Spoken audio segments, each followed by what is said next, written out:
Kışla bahar bir olar mı? Ahan seller durular mı?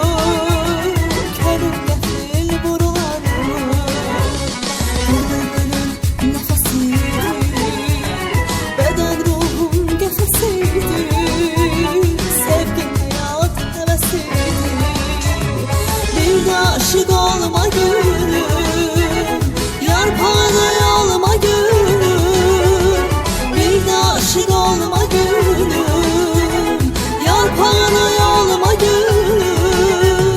Dikanlarım bana batsın, yeter ki sen solma gülüm. Dikanlarım bana batsın, yeter ki sen solma gülüm. Solma gülüm, solma gülüm, solma gülüm. Senden yandan yaralı olma gülüm. Solma gülüm, solma gülüm, solma gülüm.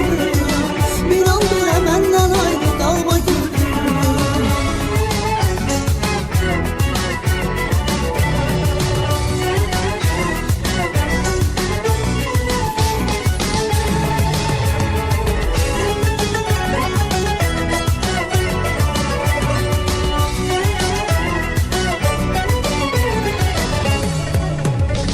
Yazan yazır bozmağımı, her yuxunu yazmağımı, eşqə düşüb azmağımı.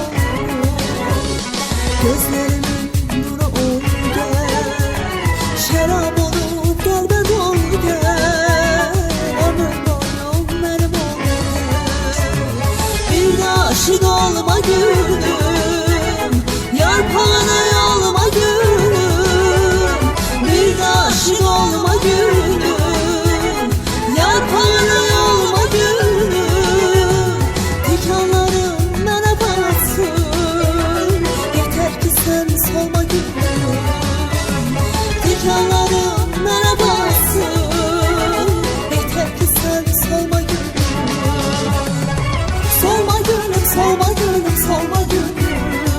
Senden yardan yaralı olma gülüm. Solma gülüm, solma gülüm, solma gülüm. Bir an bile benden ayrı kalma gülüm.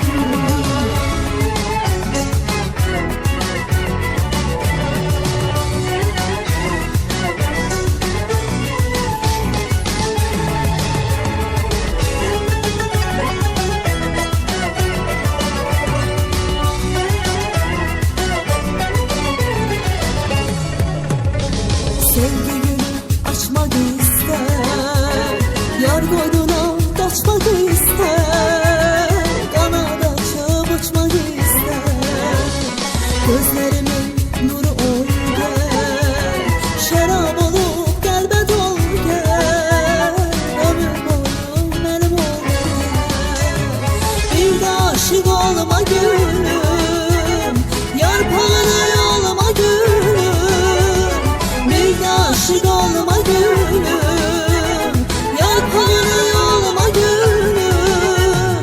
Dikanlarım bana batsın, yeter ki sen solma gülüm. Dikanlarım bana batsın, yeter ki sen solma gülüm.